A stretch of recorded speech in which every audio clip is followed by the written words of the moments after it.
Hey, good Sunday afternoon, everybody. Thank you for joining me again today. Listen, we've been missing for a few Sundays. We've just been life and things have been going on, and but all is well. Everything is super good, and I am looking forward to continuing our talk. In case you've forgotten, we've been talking about being available and not being so available as it relates to certain people, certain things in life. So I want to just take some time and we're going to recap. But before we get into that, while we're waiting on some other people to join us, thank you for being a part of my book signing last week. Man, it was phenomenal. At Barnes and Noble, they treated me very well, and you guys treated me very well. For those of you who came out in person, and for those of you who have reached out and ordered your book, thank you so much. You can go to CoreyAGraves.com and order your book. And I promise you, it is a great read. It won't take you, if you are an avid reader, it shouldn't take you no longer than about 45, 50 minutes, maybe an hour to read it. But I encourage you to read it one time and then go back and reread it again. The title of the book is It's Only a Suggestion. If you believe it, you become it. And it is jam packed with so much information that's going to help you get to where you really want to go in life. And I'm super excited for you to get it. Again, you can go to CoreyAGraves.com and you're going to see my site and you're going to just hit shop. You're going to go through and get you a book, get two or three of them. If you got some friends that you think could benefit after you read it, come back and get some more. But I'm super excited with what is happening with this book. The compliments that I've gotten from people who have already read it, and the comments that I have gotten from people who have read it, it has done exactly what I thought that it would do, and it is transformative. So make sure you get it. If you believe it, you can also go to Amazon and get it. It's a little bit more expensive to go to Amazon and get it. So get it through me. Go to my site and save you a few dollars. It's CoreyAGraves.com, CoreyAGraves.com, and you can do that along with the other books that's there that you can order too as well. So enough about that. Let's get into being available and stop being so available with things. Let's sort of kind of do a recap because we've been missing for a couple of weeks. The When we're talking about not being so available, I don't know where your mind initially went based off of what we talked, just saying stop being so available. Um, but we started talking about how when we are so available to people, when we're so available to everybody and everything, several things happen. One, they start taking advantage of us. Two, I think that we lose our value to people when we are so available. There is that expectation from them towards you that lets them always know without a shadow of a doubt that you're going to be there. So you lose your value, and then there's that expectation. But then with that, also it comes with you being consumed is the best way that I can say it. You being consumed by other people's issues, other people's problems, other people's concerns, and you take no time for yourself.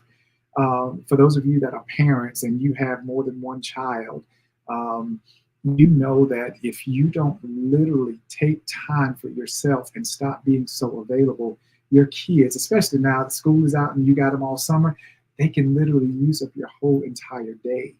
Um, and it's out of love, but again, you're missing out on what you do for you when you're so readily available to everybody else. So I encourage you to take note of how available you are to certain people, especially people on your job, especially people that don't give that same level of availability back to you.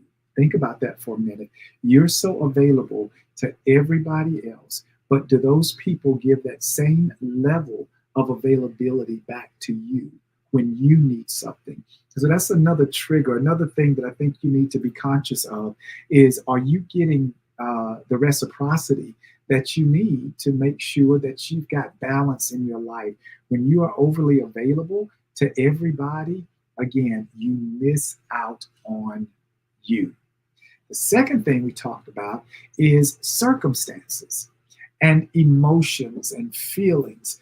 Um, Talking about how when depression hovers over you because of a moment that you are experiencing of things, stop being so available.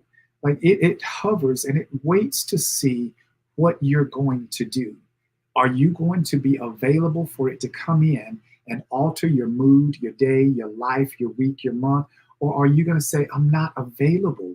I'm not available for you today, depression. You know what I mean? When anger shows up for whatever the reason, are you available for that anger to show up in your life? We become so available. You know, just because you are provoked, don't mean that you age. Ah, I'm going to say that again. Just because you are provoked by depression, by anger, by frustration, by bitterness, doesn't mean you have to engage. Literally saying, it doesn't mean that you have to be available. So once you engage in those negative emotions, you simply send out the energy of saying, hey, I'm available. I'm the one. I'll be mad for you today. If you want to be mad, I'll be mad for you today. I'll be depressed for you today. I'll be broke or broken for you today. You get to decide. You get to make that choice on how available you are, not just to people, but to the energies that's around you, the negative energies in particular. If you are so available to negativity, guess what you're not available for? Positivity. So you've got to learn how to consume your day, your life with positive so that you're not so available for the negative. I appreciate you guys joining. Benny, I see y'all. Denise, hey, Felicia, thank y'all for joining me. I just want you guys to think about that for a minute. Think about your availability and think about what you're most available to. Think about the kind of people that you, isn't it funny how, I was thinking about this, another friend of mine, and I was thinking about this the other day and how certain people that come in our lives that are so needy and certain people that will come in our lives that's always wanting to pull. They always expect you to pour into their cup. Isn't it funny how we are always so available for them, but then when God sends people in our life that can pour into us, that can bless us, we have time for them. Our priorities have become displaced. Think about it. Like there's always that somebody like, hey, I need you. Can you come over here? I need you. I need you. I need you. I want you. Can you come through? And you do. But then when it comes to people that's actually pouring into your life, let me think about it. I'm not sure. I'll get back with you.